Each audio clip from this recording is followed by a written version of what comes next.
Bismillahirrahmanirrahim. Amalan pasca salat, zikir. Sub pembahasan doa dalam Al-Quran. Doa dalam Al-Quran. Alhamdulillah. Sudah? Ini hari apa? Sabtu. Oh, boleh puasa di hari Sabtu? Oh, Masya Allah. Baik. Walaupun di Jumat, Sabtu, Ahad dianjurkan berbuka, kecuali ada runtutan dari puasa-puasa yang lain, seperti Syawal atau yang lain. Enggak, saya cuma pengen tanya saja, hari ini saya insya Allah tidak puasa. Jadi kalau mau minum pun nggak ada masalah gitu. Baik.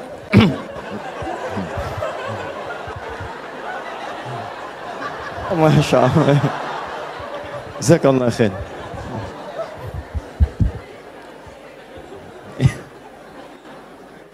Sudah, kita mulai ya. Baik. Ibu kelihatan di sini? Bagus ya. Ayah bilang kelihatan, belum saya tulis sudah kelihatan.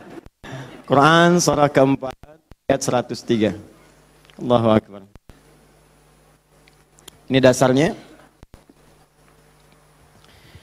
Fa'idha qadaytumus shalah. Quran surah 4 An-Nisa ayat 103. Paling kanan, agak sedikit ke tengah. Fa'idha qadaytumus shalah fadhkurullah. Ya, maka jika anda telah tuntas mengerjakan salat, telah selesai salatnya, fadhkurullah, segeralah berzikir kepada Allah Subhanahu wa taala. Jadi sunnah amalan pasca salat zikir. Ya, mengerjakan semua aktivitas yang mengingatkan kita dengan Allah Subhanahu wa taala. Zikir. Ragamnya sudah kita bahas, ya. Dari mulai istighfar, bacaan kalimat tauhid, Allahumma antas salam, bacaan ayat-ayat Al-Qur'an, sampai dengan doa Nabi yang singkat terakhir kita bahas, sampai kita dalami detailnya, dari mulai ilmu yang bermanfaat, rizki yang terbaik, dan amalan yang diterima. Kita sudah sampai situ kan? Baik. Sekarang kita lanjutkan supaya tidak banyak mengulang.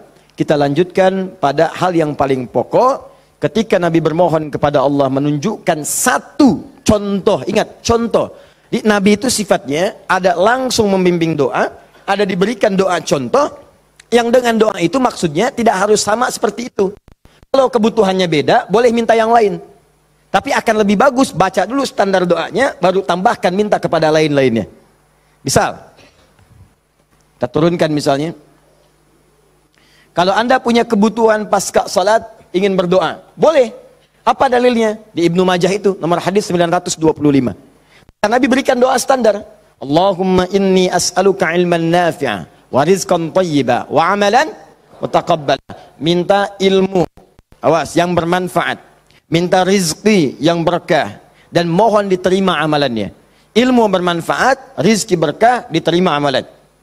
Tiba-tiba anda punya permintaan spesifik misalnya, Ustadz, saya seorang ibu, sekarang sedang mengandung, pengen kandungannya itu Ustadz diberkahi oleh Allah, pengen lahirannya lancar, pengen normal, pengen baik. Apa doanya? Apakah boleh berdoa setelah itu? Boleh. Karena tadi doa yang disampaikan itu standar dari Nabi yang pokok, yang memberikan contoh. Maksudnya silahkan berdoa, apa saja minta. Kalau nggak kepikiran doa, minta doa dengan yang standar ini. Itu maksudnya. Dia tidak harus terbatas dengan doa itu, tapi jadikan sebagai patokan doa, setelah itu minta yang lain-lainnya. Paham? Baik. Nah sekarang saya ingin ajarkan, ada isyarat dalam Al-Quran, bagaimana supaya doa kita mau minta apapun selama baik menurut Allah, itu akan cepat dikabulkan. Seperti apa mintanya? Yuk, saya turunkan dulu satu, kita pelajari dasarnya dulu ya. Quran surah ke-7, ayat 23, dasarnya dulu. Nanti baru masuk kepada doanya. 2, Quran surah ke-28, misal ayat ke-16. 3, kita ambil misalnya Quran surah puncaknya langsung, 39, ayat 53. Lalu masuk kepada doa-doanya misal.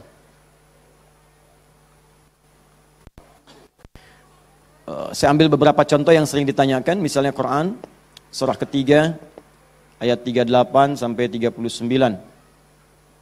Ditafsir dengan Quran surah ke-19 dari ayat ketiga misalnya sampai ayat ke-15 ya. Ya. Ada lagi misalnya kita turunkan doa orang sakit misalnya, Quran surah ke 26 ayat 80. Bisa jadi penyakitnya lebih parah, kita turunkan Quran surah 21 ayat 83 sampai 84. Oh, doa paling favorit misalnya, Quran, apa yang paling favorit? Masya Allah, sapu jagat, luar biasa ya. Anda tanya orang Arab, nggak ada yang tahu. Ya, cuma orang Indonesia. Atarif sapu jagat? Sapu jagat. Orang Indonesia luar biasa. Ada doa sapu jagat, doa sapu nggak ada jagatnya, doa jagat nggak ada sapunya. Quran surah 2 ayat 201, paling kanan sebelah bawah. Saya contohkan ini dulu ya, yang lainnya banyak. Saya contohkan dulu sedikit supaya agak batas untuk kita bisa berdialog. Begini, kita mulai. Mohon izin, saya itu minta contoh gelas dengan air, bukan karena memang biasanya ada itu, bukan. Karena ingin mencontohkan tentang bab doa ini. Ya, ingin mencontohkan tentang bab doa. Perhatikan sini, fokus baik-baik. Lihat sini. Saya tidak akan minum sekarang. Lihat sini, fokus. Ini gelas, ada airnya. Warnanya apa? Bening, ya, warnanya bening. Nah, sekarang lihat, ada penutupnya? Halus atau keras? Baik, udah jangan main tebak-tebakan, kita coba dulu ya. Kalau tidak tahu katakan Allahu a'lam. Lihat sini, ini spidol. Fokus. Perhatikan sini. Saya ingin masukkan ke dalam gelas. Masuk tidak? Kenapa? Ada penutupnya, tuh, cukup agak lumayan. Ada lagi kalau ditutupnya seperti ini. Karena ini nggak ada penutup, kadang-kadang apa yang ada itu yang digunakan. Tisu misalnya. Lebih halus daripada yang tadi. Perhatikan baik-baik. Ini kalau dimasukkan bisa masuk. Ya, bisa, sudah. Kemudian lihat baik-baik, ada yang lebih keras lagi daripada yang pertama. Ini yang pertama, ini yang kedua. Misal, saya ambil yang lebih ekstrim seperti ini. Tutup begini. Fokus. Ini mau dimasukkan sampai kapanpun, sampai kiamat kurang 2 hari, susah. Sulit luar biasa. Perhatikan baik-baik. Fokus, fokus, fokus. Ada orang ingin bermohon kepada Allah Subhanahu wa taala. Kalau tidak ada sekatnya, tidak ada penutupnya, baik yang pertama, yang kedua, apalagi yang ketiga, maka semua yang diminta mudah untuk masuk. Minta spidol, masuk. Minta logam, masuk. Minta emas, masuk. Semua masuk. Tapi seringkali terjadi ada orang memohon, rasanya sulit kemudian untuk terkabul. Minta ini susah, minta ini lambat, minta ini sulit. Dan ini melanggar kaidah yang umum. Kaidah umumnya mengatakan setiap berdoa akan dikabulkan sepanjang itu baik bagi dirinya. Dan itu memang baik, tapi kenapa tidak masuk gitu? Misal kaidah standarnya di Al-Quran surah kedua Al-Baqarah ayat 186. Paling kiri sebelah bawah. Wa idza sa'alaka 'ibadi 'anni fa inni qarib ujibu da'watad da'i idza da'an falyastajibu li wal yu'minu bi la'allahum yarshudun. Kata Allah, Muhammad SAW, sampaikan kepada umatmu, jika kalian nanti ingin mencari Allah, kamu ditanya, ada yang ingin mencariku, mencari Allah, katakan padanya, enggak usah dicari, saya dekat. Itu memberi harapan. Saya sering sampaikan makna kalimat ini. Anda tanya panitia, mana ustadznya? Dijawab, ustadznya belum ada berita. Dengan yang kedua, jangan khawatir Pak, sudah dekat. Mana yang paling menenangkan? Sudah dekat. Sudah dekat. Nah, ketika ada yang bertanya pada Muhammad, saya ingin mendekat kepada Allah. Jawab, tidak usah repot, Allah dekat. Silahkan kau mendekat kepada Allah dan Allah akan dekat dengan kita. Silahkan. Psikologis memberikan harapan. Dan umumnya orang yang mendekat kepada Allah, umumnya itu punya 2 kepentingan. Kalau bukan bertobat dari maksiat, yang kedua punya permohonan ingin disampaikan. Makanya sebelum diungkapkan itu dijawab oleh Allah. Saya tahu paling hambaku kalau mau datang mau minta. Silahkan cek. Besok mau ujian, malam tahajud. Padahal kemarin enggak. Ya. Besok lamar pekerjaan, malamnya istighfar. Kemarin kemana aja John? Ya.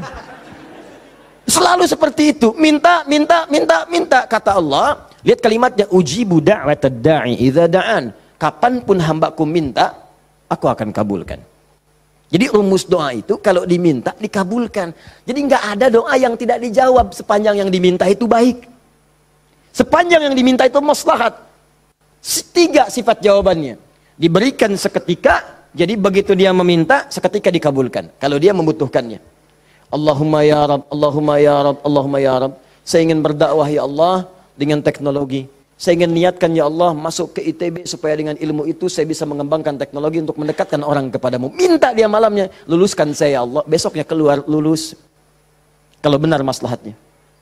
Ada yang kedua, ditunda itu sampai dia sanggup untuk menerimanya sebagai amanah kehidupannya. Tidak seketika dijawab, tapi nanti ketika dia sanggup baru diberikan. Karena kalau Allah berikan dalam hal tidak sanggup, tidak adil Allah. Karena Allah tidak memberikan ujian pada yang tidak sanggup. La yukallifullahu nafsan illa usaha. Jadi sekali lagi sering saya katakan, kalau Anda sedang diuji, jangan mengeluh. Karena Anda pun dipercaya oleh Allah. Allah yakin dengan Anda, kenapa Anda ragu? Jadi kalau Anda sekarang punya musibah, punya ujian, entah di rumah tangga ujiannya berat, entah di kantor misalnya ujiannya berat, entah dalam kehidupan, semuanya, semua orang tidak ada yang tidak punya ujian, semua diuji. Wala nabluwannakum bisyai, kata Allah, Quran surah kedua ayat 155. Semua yang hidup punya ujian. Dan sifat ujian itu tidak akan diberikan pada yang tidak sanggup. La yukallifullahu nafsan illa wus'aha. Kalau kamu nggak sanggup, saya nggak akan berikan, kata Allah. Jadi kalau ibu sedang punya ujian di rumah tangga, jangan mengeluh, Bu, seberat apapun, karena ibu itu sanggup. Allah percaya pada ibu, kenapa ibu nggak yakin? Antum punya ujian di kantor, berat rasanya Ustadz, betul memang berat, tapi Anda yang sanggup. Kalau ujian itu diberikan pada Adi Hidayat nggak sanggup. Anda hebat, mata Allah, kenapa Anda mengeluh? Ya Allah, kenapa saya? Ya Allah, ya emang kamu yang sanggup. Why me? Why not? Iya. Jadi semuanya itu ada ukurannya, nggak usah khawatir itu dengan itu semua. Ada takarannya. Ya, dan Allah itu punya sifat keadilan yang sangat luar biasa. Rizki adil, semua diberikan. Kadang-kadang itu nalar belum sanggup menalarnya. Yakin dulu iman, begitu iman hikmah datang. Kan dulu pernah saya sampaikan untuk analogi sederhana tentang cicak dan nyamuk. Masih ingat? Coba cicak, bagaimana beraktivitasnya? Merayap di mana? Dinding. Makanannya apa? Yang paling utama nyamuk. Nyamuk apa aktivitasnya? Terbang. Nyamuknya punya sayap, cicaknya tidak. Kan pernah saya sampaikan, kalau nyamuknya punya akal dan jenius, cicak jadi mainan. Cicak di dinding, dia dekat lampu. Cicak, ayo sini kalau berani. Alhamdulillah, hewan tidak diberi akal. Tapi bukan itu yang mau saya sampaikan. Keadilan Allah menjadikan cicak tetap mendapatkan makanan. Orang tua kita nggak punya banyak dalil. Cuman fitrahnya memberikan kepada kita gambaran-gambaran kehidupan. Dikatakan oleh mereka, cicak-cicak diam-diam. Bayangkan, yang Allah tuntut cak, merayap. Rayap aja. Mau diam-diam, mau biasa. Dicontohkan, diam-diam aja merayap. Diam-diam merayap. Teruskan, datang seekor nyamuk. Ketika cicak merayap, datang seekor nyamuk. Bukan cicak yang mendatangi nyamuk, nyamuk yang mendatangi cicak. Siapa yang memberikan dorongan nyamuk datang ke cicak? Allah. Jadi kalau dia mengerjakan ikhtiar dari Allah, maka datanglah hasilnya. Cicak, kamu merayap aja, begitu merayap, datang seekor nyamuk. Selanjutnya, oh, silahkan. Ya. Tangkap, selesai. Itu poin yang pertama. Jadi saya ingin berikan gambaran dalam kehidupan, ada unsur keadilan yang diberikan oleh Allah Subhanahu wa Ta'ala. Jadi yang pertama tadi langsung diberikan, yang kedua ditunda, dia saat sanggup menerimanya. Kalau nggak sanggup, nggak akan dikasih. Anda punya anak 5 tahun, ya, pengen minta hadiah pada Anda. Bobo, motor. Pengen minta motor. Anak 5 tahun pengen minta motor beneran. Dibelikan nggak? Ya, Anda memang mampu. Tapi pada saat itu, nanti nak ya, Bapak belikan motor yang hebat. Sekarang motor yang ini dulu, motor-motoran. Setelah itu, dia siap 2 tahun, 3 tahun, 4 tahun, 10 tahun ke depan, diberikanlah motor itu. Apa karena Anda tak mampu memberi? Tidak, karena dia belum siap. Anda minta sekarang, tiba-tiba 10 tahun kemudian Anda dapatkan. Cuman saat dapat, Anda nggak sadar kalau itu tuh hasil doa Anda yang dulu. Itu. Kadang-kadang demikian. Anda pengen jadi dokter. Ujungnya kan dokter, masuknya pengen ke UI. Tiba-tiba keterimanya di Undip misalnya. Tapi kan jadi dokter juga. Anda pengen proyek yang besar, dikerjakan sekarang, nggak dapat, doa-doa belum terkabulkan. Tiba-tiba 10 tahun kemudian dapat proyek yang besar yang nilainya ternyata diakumulasikan 10 tahun ke belakang. Itu doa Anda. Kalau pengen bukti lebih dalam, betapa banyak orang tua yang berdoa sejak anaknya masih dalam kandungan. Pengen ini, pengen itu, dikabulkan setelah anaknya 20 tahun dia keluar dari kandungannya. Itu kan hasilnya. Makanya ketika anak sukses, kata Al-Quran surah ke-46 ayat ke-15, ada isyarat di sana. Kalau Anda sukses, jangan menilai dulu kesuksesan itu adalah hak Anda, kewajiban Anda, atau atas jasa Anda. Barangkali Anda cuma 30%, 70%-nya ibu yang dulu pernah menangis di keheningan malam.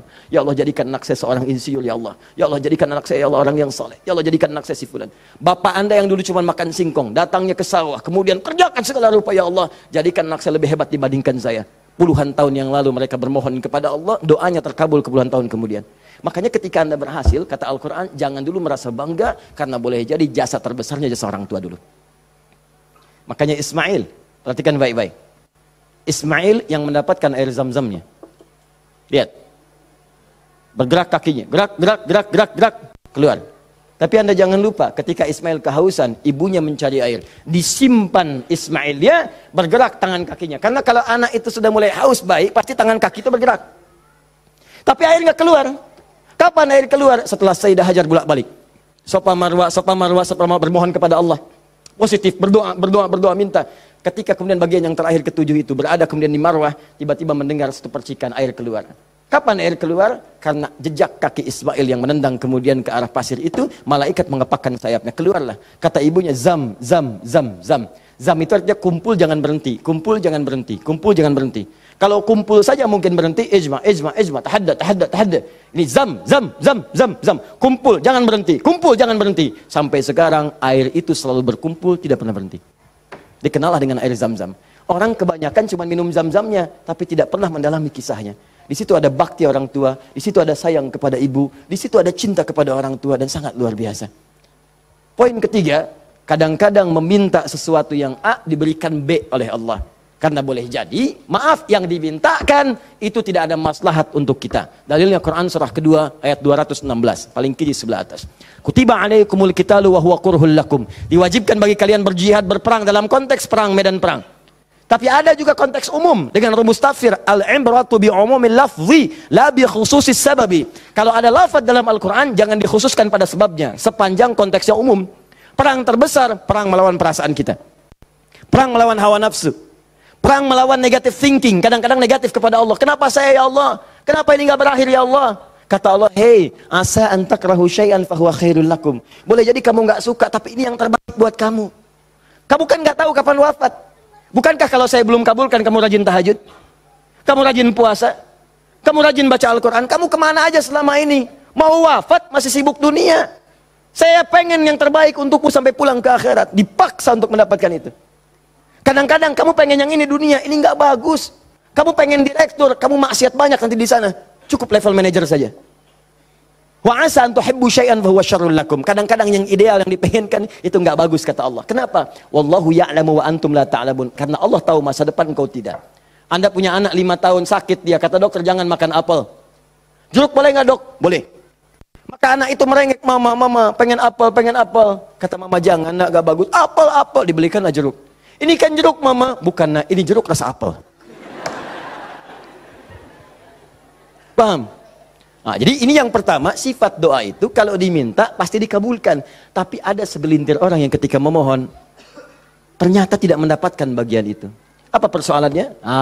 Perhatikan, hadisnya sahih. Sampai Al-Imam An-Nawawi mencantumkan ini dalam salah satu hadis di Al-Arba'innya. Thumma dzakara rajula. Awas, hati-hati. Yutilus safara. Thumma dzakara rajula yutilus safara asy'atha aghdara. Lalu Nabi mengisahkan tentang seorang lelaki yang menempuh perjalanan panjang sampai tampilannya penuh debu. Ya, bahasa Inggrisnya kurang lebih the kill of the kumel. Ya. Jadi udah banyak debu lah ya dalam dirinya. Awas ya, yamuddu yadaihi ila sama, lalu mengangkat tangannya ke langit, ngangkat tangan. Nanti saya ajarkan fikih mengangkat tangan ya. Fa yaqulu ya Rab, dan dia berkata ya Rab. Fokus sebentar. Orang ini kisahnya itu punya permohonan yang sangat berat ingin disampaikan. Penting permohonannya. Sangat pengen dijawab. Lalu dia melihat cara doa cepat dikabulkan. Di antaranya ada 3. Ada 3. 1, doa dalam perjalanan. Perjalanannya perjalanan pada ketaatan, bukan maksiat. Awas hati-hati, bukan perjalanan maksiat. Dan bukan jalan-jalan biasa. Awas hati-hati. Kau mau kemana? Mau ke Hawaii? Titip doa ya. Doa orang safar kan dijawab. Tuh yang umrah, yang haji, gitu kan? Ya, itu yang dimintakan. Mohon, minta. Tapi kalau yang perjalanan maksiat tidak. Bro, mau kemana? Las Vegas. Titip doa ya. Itu belum dimohon, udah ditolak. Ya, belum dimohon. Jadi, satu, menempuh perjalanan panjang. Kedua, orang yang mengangkat tangan. Jadi usahakan nanti saat berdoa itu biarkan mengangkat tangan. Nanti ada fikihnya. Ada yang cuma satu jari misalnya, ya, saat khutbah Jumat khatib ada. Ya, ada yang kemudian mengangkat tangannya, ada yang rendah, ada yang tinggi, ada yang posisi begini ada saat istisqa. Yang standar itu angkat kedua tangannya, ya, sejajar dengan dadanya di sini, sejajar. Sini ya. Dan nggak usah malu. Allah itu kan tidak akan malu untuk memberi. Justru Allah itu dalam hadis sahih, Allah akan merasa malu, di sini bahasa kiasan, majas maksudnya. Membiarkan seseorang yang mengangkat tangannya, kemudian dalam keadaan hampa, artinya tidak menjawab doanya. Dia ada seorang bertanya kepada Rasulullah, ya Rasulullah, bagaimana seorang berdoa mengangkat tangannya? Kemudian Nabi mengatakan, bagaimana menurutmu kalau ada seseorang meminta kepadamu menengadahkan tangannya begini? Ustaz, tolong Ustaz, tolong Ustaz. Di depannya langsung begini. Dua-duanya begini. Kata orang ini, saya malu kalau nggak ngasih. Saya malu kalau nggak ngasih. Maka kata Nabi, Allah lebih merasa malu. Karena Allah itu sifatnya lebih dalam dibandingkan dengan hamba. Rahmannya, rahimnya, pemberinya, wahabnya. Kata Nabi, Allah lebih merasa malu ketika membiarkan seorang mengangkat tangan memohon dan meninggalkan dalam keadaan hampa. Ya, jadi Anda mengangkat, itu biasanya sejajar dengan dada di sini yang standar. Kalau saya biasanya mendekatkan seperti ini. Dan menggabungkan di antara jemari di garis-garis yang ada ini. Kan garis kita itu kan ada garis kan, kanan kiri. Ya, biasanya kalau saya mendekatkan begitu, kemudian menyatukan dan meluruskan. Lalu bermohon kepada Allah. Ya, nanti ada lagi fikih yang lain menghadap kiblat dalam keadaan berwudu ada, tapi poinnya mengangkat tangan. Ya, standarnya mengangkat sejajar dada. Boleh seperti ini renggang boleh. Mau dirapatkan seperti tadi boleh. Ya, saya memilih untuk yang merapatkan. Ya, silahkan bebas. Yang penting di sini ada dalil mengangkat tangan boleh saat berdoa. Baik, 2, 3, memohon didahului dengan al-asmaul husna. Memohon didahului dengan al-asmaul husna. Masih ingat yang pertama tadi apa? Safar, perjalanan jauh. Kedua, mengangkat tangan. Ketiga, dibuka atau didahului dengan al-asmaul husna. Ya, awas fokus. Dalilnya apa? Langsung dari Al-Quran dan sunnahnya. Di Al-Quran misalnya, Quran surah ke-17. Sudah? Dari ayat 110-nya. Ketika Allah sampaikan, Qulid Allah awid'ur rahman ayyamma tad'u falahul asmaul husna. Ada? Paling kanan, agak sedikit ke tengah. Qulid Allah. Hei, kalau kamu punya kebutuhan, panggil Allah. Panggil Allah. Bukan panggil dukun, bukan panggil paranormal, bukan panggil yang macam-macam. Panggil Allah, minta, karena Allah sudah janji. Allah sudah berjanji dalam kandungan kita. Di Quran surah ke-7 ayat 172. Wa idz akhadha rabbuka min bani adam min zuhurihim dzurriyyatahum wa ashhadahum ala anfusihim. Awas, alastu bi rabbikum? Qalu bala syahidna. Ketika Allah mengambil perjanjian pada setiap anak cucu Adam. Awas, hati-hati, sejak dalam masa kandungan. Ditafsir di Al-Arba'in, di hadis Nabi riwayat Abu Abdurrahman Abdullah bin Mas'ud radhiyallahu taala anhu. Awas, nomor 4 posisinya di Al-Arba'in, paling kiri sebelah atas. Disampaikan, inna ahadakum yujma'u fi batni ummi, kata Nabi, 40 yawman nutfah, thumma yakunu 'alaqah, thumma yakunu mithla dhalika mudhighah, thumma yursalu ilaihi al-malak. Awas, fayanfukhu fihi ar-ruh wa yaktubu bi arba'in, yu'maru bi katbi arba'in. Ya, bi katbi rizqihi wa ajalihi as'idun huwa am syaqiyyun. Awas, hati-hati. Dalam usia 4 bulan ditiupkan nafasnya. Awas, masuk ruhnya, ditiupkan ruh, bernafas dia, ditetapkanlah 4 hal, terjadilah perjanjian pada saat itu. Perjanjian pertama, alastu bi rabbikum, apakah engkau berikrar mau menjadikan aku sebagai Rabb? Siap? Apa? Kenapa menyebut Rabb? Padahal Allah bisa mengatakan begini, alastu ilahakum, alastu rahmanakum, tapi Allah mengatakan alastu bi rabbikum, bukankah aku Rabbmu? Rabb tidak disebutkan kecuali mengandung sifat rububiyah. Rububiyah itu perawatan, pengawasan, perhatian. Sifatnya yang paling pendek disebut dengan murabbi. Karena itu guru orang tua disebut murabbi. Karena orang tua memperhatikan, orang tua merawat. Kalau tanpa batas, perawatannya cepat, perhatiannya dalam, hilangkan kalimat mimnya, muncullah kalimat Rabbnya. Maka Allah disebut dengan Rabbun. Kalau kita meminta, Allah lebih cepat pemberiannya dibandingkan dengan hamba. Dan tidak ada batas. Rabbun, Rabbun, Rabbun. Makanya setiap kita minta, disebutkanlah kalimat Rabb itu. Silakan cek, setiap permintaan ada kalimat Rabbnya. Rabbana atina fid dunya hasanah wa fil akhirati hasanah wa qina adzabannar. Rabbana zalamna anfusana rabbighfirli wa liwalidayya la yukallifullahu nafsan illa laha ma wa 'alaiha mak Rabbana la tu'akhidna in nasina aw akhtana. Jadi kenapa disebutkan kata Rabb itu memberikan isyarat seakan-akan mengatakan begini, maukah engkau berikrar menjadikan aku bersaksi aku sebagai Tuhan, nanti yang saat engkau hidup aku akan perhatikan kau. Aku akan berikan kebutuhanmu. Aku akan sembuhkan kalau sakit. Aku akan penuhi apa yang kau minta. Akulah Rabb dengan sifat rububiyahnya. Makanya setiap Anda minta Rabb. Jelas? Saya kembalikan. Ketika Anda memohon kepada Allah, dahulukan dengan al-asmaul husna. Qul ud'ullah, panggil Allah, minta. Kalau ada masalah minta, ya Allah, maaf ya, bukan bikin status. Bukan bikin status. Diuji dengan musibah yang dibikin status. Aku tidak menduga akan seperti ini.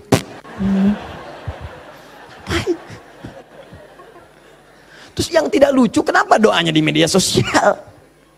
Doa itu di mihrab, doa di kamar, doa di masjid, bukan doa di Facebook. Ya, doa di Instagram, doa di Facebook. Aminkan ya, like. Apa yang mau dicari? Udah minta yang betul. Minta yang mohon dengan khusyuk. Mohon, Quran surah 7 ayat 205. Wadhkur rabbaka fi nafsika tadarruan wa khifatan wa dunal jahri minal qaul. Kalau butuh sesuatu, sebut nama Allah dalam jiwamu. Bukan dalam media sosialmu, bukan di WhatsAppmu, bukan di Instagrammu. Online-kan hatimu dengan Allah, minta dalam jiwamu dengan penuh ketundukan, dengan penuh kepasrahan, dengan penuh harap. Mohon ya Allah, ya Rabb, minta. Sebut namanya bagaimana, ya Allah, atau yang kedua Ar-Rahman, atau nah ini rumusnya, ayyamma tad'u, atau kapanpun kamu ingin panggil minta sama Allah, falahul asmaul husna. Carilah nama-nama terbaik yang Allah miliki sesuai dengan kebutuhanmu. Jadi Allah itu telah memberikan nama bagi dirinya sesuai kebutuhan kita. Panggil dengan nama itu. Misal ya, maaf. Anda terkait rezeki nih, mau bekerja, pengen rezeki yang berkah. Panggil namanya ya Allah, sambungkan dengan nama Asmaul Husnanya. Ya Allah, ya Razzaq. Teman-teman yang kuliah di kampus, di sekolah, besok mau ujian atau mau masuk sekolah belajar pertama, supaya diberikan ilmu yang dalam. Ya Allah, ya Alim. Allahumma faqihni fid din wa 'allimni ta'wil. Ya Allah, ya Alim, Rabbi zidni ilma warzuqni fahma. Ya Allah, ya Alim. Punya ujian berat, ya Allah, ya Sabr. Diganggu di pekerjaan, di aktivitas, ya Allah, ya Malik, ya Jabbar. Minta. Dan jangan semua harus disebutkan. Nanti yang tidak dibutuhkan jadi muncul. Ya Allah, ya Rahman, ya Rahim, ya Malik, ya Kudus. Memang boleh, nggak apa-apa. Kalau untuk ibadah, bacakan itu boleh. Tapi kalau untuk bermohon, saya sarankan cari yang sesuai kebutuhan. Kalau mau ibadah dengan menyebut nama saja boleh, silakan. Tujuannya apa? Zikrullah bidzikri asma'il husna. Zikir kepada Allah dengan menyebut al-asmaul husna boleh. Ya Allah, ya Rahman, ya Rahim, ya Malik, ya Kudus, sampai akhir. Saya dulu ujian pertama kali masuk jurusan akidah, begitu masuk pertama kali, soal ujian di akidah itu cuma 3, tapi setiap akan menjawab 3 itu selalu harus dituliskan al-asmaul husna dari awal sampai akhir dengan hadisnya plus tafsirnya, baru boleh jawab soal. Betul, itu ujian saya dulu begitu. 3 soal Anda bayangkan, setiap soal al-asmaul husna dulu, tulis dengan dalilnya, hadisnya. Hadis itu dibagi 2, hadis pokoknya, hadis klasifikasinya. Setelah itu tafsirnya, baru boleh jawab soal. Pertanyaannya mungkin gampang. Misalnya, berapakah rukun iman itu? Cuman sebelum dijawab, tulis dulu tadi itu.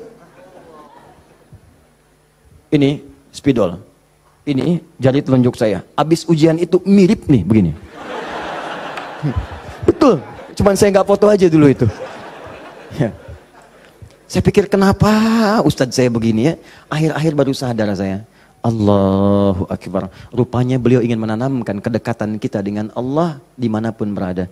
Sebab kalau kita mengingat, menuliskan terus, maka dia akan sampai apa yang kita tuliskan meresap ke dalam tangan kita. Minimal jadi saksi di hari kiamat.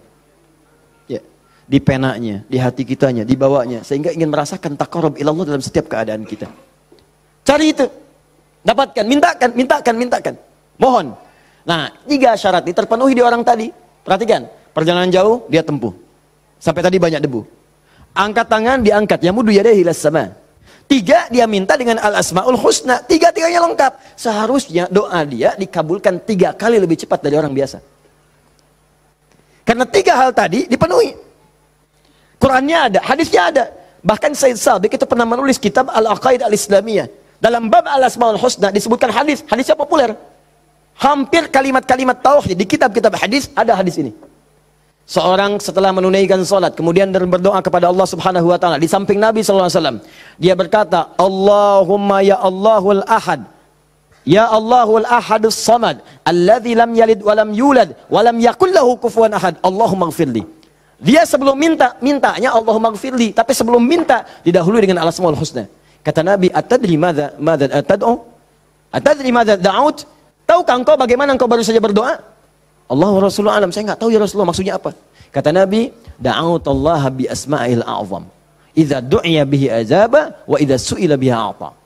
Engkau baru saja bermohon kepada Allah dengan menyebutkan nama-namanya yang paling dahsyat. Yang kalau engkau berdoa dengan mengawali nama-nama itu, maka semua doa akan dikabulkan, semua permintaan akan diberikan. Hadis selesai. Orang ini melakukan ketiganya. Tapi apa jawab Nabi? Allahu Akbar. Dia sudah menempuh perjalanan jauh, dia sudah mengangkat tangannya ke langit, dia menyebut ya Rab, ya Rab, ya Rab. Kata Nabi, anna yustajabu lidzalik. Bagaimana doamu bisa dijawab? Bahasa singkatnya, mustahil dijawab, mustahil dijawab. Mintalah kamu begitu sampai kiamat kurang 2 hari. Gak akan dijawab. Gak akan dijawab. Dia ada orang sudah mengerjakan 3 amalan dahsyat tapi doanya gak dijawab. Kenapa dia? Allahu Akbar. Famat'amu haramun. Karena yang biasa dia makan haram. Mashrabu haramun, minumannya haram. Malbasu haramun, pakaiannya haram. Wa ghudhiya biharamin, dan sumber kehidupannya haram. Maka jadilah yang haram itu seperti sekat seperti ini. Nutuplah cawan doanya. Semakin banyak kumpul, jadilah sekatnya makin kuat begini. Jadi bukan Allah nggak ngabulkan, mau dikabulkan susah, mental terus tuh, mental. Karena masih tertutup dengan yang haram. Maka dari itu, kalau Anda banyak berdoa, padahal doa itu maslahat untuk Anda. Secara umum seharusnya dikabulkan secara umum. Tapi tiba-tiba kok aneh gitu. Enggak lagi. Coba lihat, mungkin ada sekat dalam diri Anda. Mungkin ada maksiat, ada yang haram pernah dikerjakan. Buka dulu, buka cawannya. Keluarkan yang haramnya. Buka. Bagaimana membuka itu? Inilah yang tadi kita contohkan dengan ayat-ayat tadi. Tidak ada manusia yang sempurna. Yang sempurna makhluk diciptakan. Makhluk yang sempurna itu cuma malaikat. Tidak ada manusia yang sempurna. Sepanjang kita manusia pasti pernah berbuat salah. Tapi mungkin kesalahan itu menjadi penutup dari keinginan yang ingin kita mohonkan kepada Allah. Kenal Nabi Adam?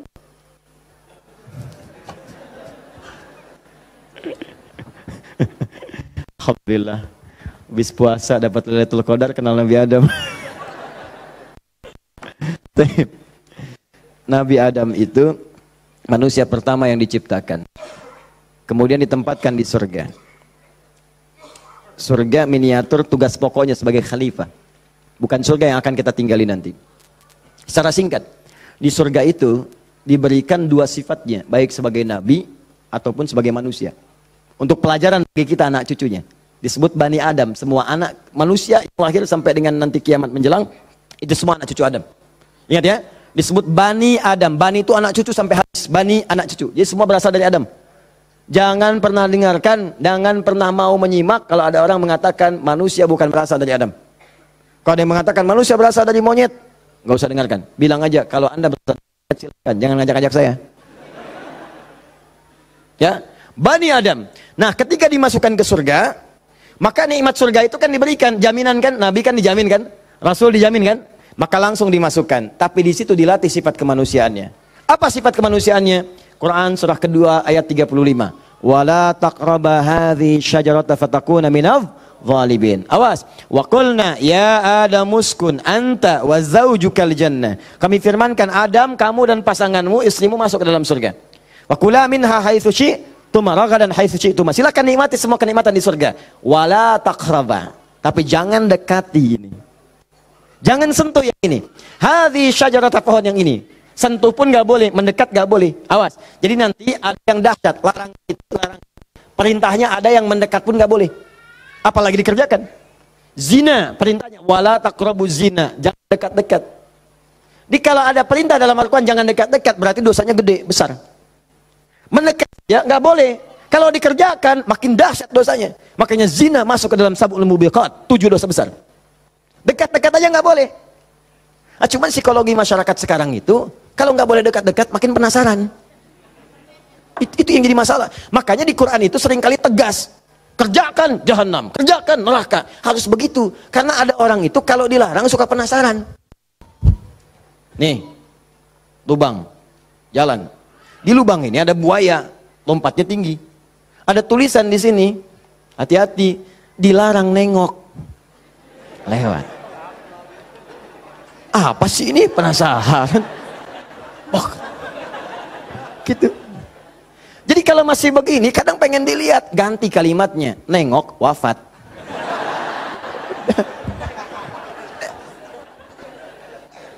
Selesai.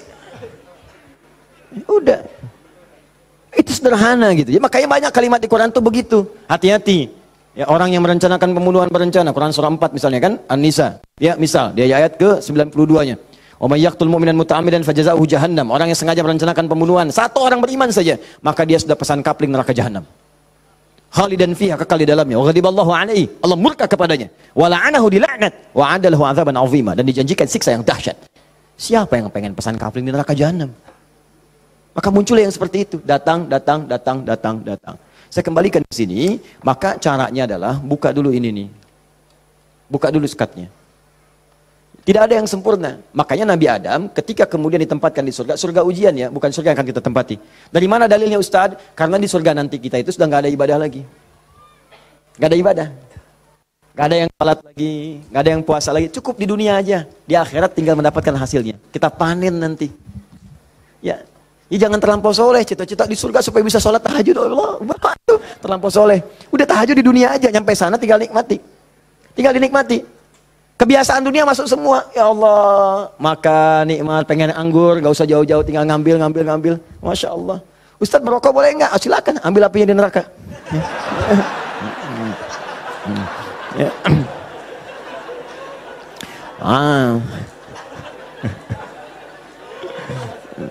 Dah. Jadi Allahu Akbar, Allah astagfirullah. Jadi teman-teman sekalian, ke situ kemudian turun ke bumi, jadi ujian. Digodalah oleh setan. Fawaswasalahum syaitan, digoda oleh setan. Singkatnya ketika digoda itu, kemudian godaan itulah yang menjauhkan Nabi Adam dan pasangannya dengan Allah Subhanahu wa taala. Turunlah terpeleset turun ke bumi. Singkatnya jadi pelajaran itu. Perhatikan baik-baik. Ini yang mau saya sampaikan. Ketika Nabi Adam, padahal beliau nabi, sifat nabi itu maksum. Kenapa diperkenankan oleh Allah berbuat salah pada saat itu dengan sifat kemanusiaannya? Padahal beliau nabi. Awas hati-hati. Ternyata bukan karena sifat kenabiannya, tapi sebagai contoh bagi anak cucunya yang bukan nabi, yang tidak punya sifat maksum. Jadi kalau nggak diberikan contoh begitu, tidak ada jalan bagi kita bagaimana cara mengembalikannya. Makanya dibuat kisah dalam Al-Quran itu, disampaikan, bukan dibuat kisah, kisahnya ada, disampaikan ke kita. Diberitakan, ini dulu Adam dengan sifat kemanusiaannya salah. Padahal dia nabi, maksum, bisa dijaga oleh Allah. Kenapa diperkenankan salah? Untuk menunjukkan ibrah, pesan kepada kita, kalau salah, begini cara kembalinya. Maka ketika berbuat keliru itulah diturunkan kalimat pertamanya untuk mengangkat sekat ini. Jadi kalau nggak pernah diangkat, ini hubungan dengan Allah itu tersekat. Diangkat sekat ini, apa yang diturunkan pertama kali? Kalimat untuk mengembalikan kepada yang jernih. Asal jernih begini, ditutup begini, dikembalikan lagi. Sesuatu yang dikembalikan ke awal dengan cara yang baik disebut dengan tabayatubu. Sifatnya disebut dengan taubah. Awas. Hati-hati. Maka Allah turunkan kalimat pertama ketika turun ke muka bumi. Kalimat pertamanya Quran surah kedua ayat 37. Fatalaqa Adamu min rabbihi kalimatin fataba alaihi. Maka Allah turunkan kalimat taubat. Taubat itu maksudnya kembali kepada jalan yang baik. Tadi tersekat, buang sekatnya, balikin lagi ke awal. Ya, fataba alaihi, maka diterimalah jalan kembalinya itu. Kalau sudah balik lagi silahkan, pengen apa aja diberikan. Minta. Maka apa kalimat tobat yang pertama kali itu? Disebutkanlah di Quran surah ke-7 tadi, ayat 23. Rabbana zalamna anfusana wa illam taghfir lana wa tarhamna lanakunanna minal khasirin. Itulah kalimat pertama untuk membuka sekat-sekat yang haram dan maksiat saat kita merasa ingin kembali ke jalan yang benar. Maka ulama sebagian menyimpulkan kisah ini menunjukkan pesan bahwa tidak ada manusia yang sempurna. Kadang-kadang banyak yang berbuat maksiat. Kalau pernah salah, memang kita nggak sempurna. Tapi sifat kemanusiaan kita menunjukkan kita mesti tobat. Sebab ada makhluk sempurna yang nggak kenal salah, malaikat. Makhluk salah nggak kenal benar, jadi nggak kenal tobat, namanya setan. Ada makhluk tengah-tengah, kadang benar, kadang salah. Ketika salah dia kembali kepada yang benar, namanya manusia. Jadi bedanya manusia dengan malaikat, malaikat nggak pernah salah, manusia salah. Bedanya manusia dengan setan, setan salah nggak mau tobat, manusia salah pasti tobat. Jadi kalau ada manusia salah nggak mau tobat, patut ditanya, ini manusia atau sifatnya. Jadi kita mesti tanyakan, lihat di cermin. Kalau Anda pernah punya salah, pasang cermin yang besar, tanya, kamu ini manusia apa setan? Manusia. Setan. Manusia. Setan. Saya manusia. Saya mesti tobat. Kamu kalau nggak tobat sekarang, wafat kamu. Tuliskan. Nggak tobat, wafat. Tuliskan. Sujud Anda. Bangun malam, minta. Nangis, minta. Tobat. Kalimat itu. Makanya setelah kalimat itu dibacakan, baca, muncullah kemudian ayat 26, 27-nya itu. Ya bani Adama, la yaftinannakumus syaitanu kama akhraja abawaikum minal jannah. Hei anak cucu Adam, anak cucuku, disebut anak cucu. Jadi kisah tadi itu buat kita yang bukan nabi, bukan rasul. Jangan sampai kamu digagalkan oleh setan, digoda setan. Seperti dulu bapak ibumu, kakek nenekmu, dipelesetkan begitu. Kamu jangan sampai terjadi seperti itu lagi. Kalau kejadian, begini cara pulangnya. Makanya kalau ingin berdoa, pertama kali sebelum meminta, lulus ujian kah, lancar rezeki kah, damai di rumah tangga, buka dulu sekatnya. Supaya apa yang kita minta mudah masuk semuanya. Jelas? Buka. Kalimat pertama standarnya, Rabbana zalamna anfusana wa illam taghfir wa tarhamna lanakunanna minal. Ini yang paling standar, dosa standar. Ya, dosa standar itu jangan dipahami harus dilakukan, tidak. Ya, kalau dikerjakan, begini awal membuka sekatnya. Paham? Saya cepat. 2, agak naik level dosanya. Ini satu contoh dosa ini agak besar yang ini. Bahkan dosanya bisa lebih dahsyat. Kalau direncanakan, diniatkan. Misal, maaf. Saya pun mengagendakan nanti di tahun ini mudah-mudahan bisa Allah berikan kesempatannya. Saya pengen juga bisa safari ke pesantren-pesantren, ya, lembaga permasyarakatan, ya, Sukamiskin misalnya, kemana lagi, bisa lihat. Saya pengen sampaikan kepada mereka bahwa Anda nggak ada yang sempurna. Tidak ada yang sempurna. Semua orang pernah berbuat salah. Cuman kita bisa berubah. Dan banyak di masa lalu orang yang banyak salah. Ada pemabuk, pezina, pembunuh, dan mereka memilih tobat. Dan ternyata dijamin surga oleh Allah Subhanahu Wa Taala lewat lisan Nabi. Kenapa kita nggak bisa? Ini dosa yang pernah dilakukan dalam kasus pembunuhan. Kalau yang ini tidak sengaja, sifatnya tidak sengaja. Ini contoh, diperkenankan oleh Allah sebagai contoh. Kalau orang berbuat seperti itu, bagaimana cara baliknya? Kenal Nabi Musa? Kenal. Luar biasa, Nabi Adam kenal, Nabi Musa kenal. Jangan-jangan Firaun juga kenal. Ya Allah. Saya tuh kalau Firaun suka ingat suka bumi itu, hubud dunia. Suka bumi, hubud dunia. Suka hubun, bumi dunia. Saya tanya di panggung, ada yang kenal Firaun? Kenal, Masya Allah. Di sini masih agak mendingan lah Nabi Adam, Nabi Musa. Sana Firaun. Nabi Musa paham semua kisahnya. Secara singkat, kemudian sedang beliau berpetualang. Secara singkat ya, jalan menemukan 2 orang berselisih. Berselisih sampai mau berantem, dipisah sama Nabi Musa. Dipisah. Udah dipisah sama beliau, pisah, jangan begini, ini nggak bagus. Dipisahin singkatnya. Saat dipisahin itu, ini belum ada pengangkatan sebagai nabi, ya. Saat dipisahkan itu, tiba kemudian ternyata salah satu yang berselisih itu adalah dari kelompoknya, kampungnya lah, golongannya. Sama-sama tanah kusir misalnya gitu kan. Malah ngadu, Musa kamu gimana? Kamu kan teman saya, sekampung kita nih, ini merendahkan kita nih. Ayo keroyak bareng-bareng. Ini provokasi kata Musa, diluruskan oleh Musa. Diluruskan. Begitu diluruskan masih ngotot, diberi pelajaran, tampar oleh Musa. Nabi Musa itu kekuatannya, teman-teman sekalian, setiap nabi itu punya kekuatan 10 kali laki-laki biasa. Dan Nabi Musa terkenal sebagai nabi juga yang paling kuat. Tampar, wafat. Nabi Musa. Alhamdulillah Nabi kita Nabi Muhammad. Ya, Nabi Musa juga baik, semua Nabi baik, semua Nabi baik. Ingat, jangan dipotong kalimat saya, Nabi kita semuanya baik. Semua baik, semua baik, semua baik. Semuanya baik, semuanya baik. Baik, tampar wafat. Begitu ditampar, padahal Musa melakukan sesuatu yang benar dan gak ada niat. Memberi pelajaran aja niat. Niatnya memberi pelajaran, bagus, memang benar. Tapi begitu kemudian dia wafat, ada perasaan bersalah. Apa doanya kemudian pada saat itu diabadikan dalam Al-Quran? Rabbi inni zalamtu nafsi faghfirli. Yang indah fataba alaih. Rabbi inni zalamtu nafsi. Ya Allah, aku salah. Zalim saya. Padahal nggak diniatin loh Pak Bu. Nggak diniatin. Cuman kejadian gitu kan. Dan itu belum ada pengangkatan sebagai nabi, belum. Nanti diangkatnya setelah bertemu nanti kisah yang lainnya. Di secara singkatnya, terjadilah peristiwa itu, lalu turunlah kemudian diabadikan doanya dalam Al-Quran. Rabbi inni zalamtu nafsi. Jadi kalau ada di antara kita, misal pernah berbuat siapapun, tingkat kesalahannya sampai ke sini, tidak sengaja, atau pernah berbuat yang serupa, cepat taubat. Karena kalimatnya sudah turun. Nanti kalau sampai hari kiamat gak taubat, lebih berat lagi. Coba mau berkata apa di hadapan Allah Subhanahu Wa Taala? Hei, aku kan dah turunkan kalimat di bumi supaya kamu taubat. Kamu kan pernah bunuh orang kan? Tanggal sekian, jam sekian, kamu kejar-kejar, kamu tembak, kamu bom, kamu bunuh, kamu tusuk, kamu pukul, kamu macam-macam kan. Ada semua rekamannya terbuka. Aku turunkan kalimat tobat lengkap dengan kisah tuntunannya. Kenapa kamu nggak tobat? Mau jawab apa? Allah sudah kasih cara pulang tapi nggak digunakan. Allah nggak salah kan di situ. Diturunkan kalimatnya dan bahkan dijamin fataba alaih, diampuni oleh Allah. Ayo balik lagi. Makanya 2000 tahun setelah Nabi Musa, lahir Nabi Muhammad SAW, itu diantara sahabat-sahabat yang jadi sahabat terbaiknya, kan dulu banyak yang hobinya juga begitu, jahiliyah. Ada yang hobinya berkelahi. Kenal Umar bin Khattab?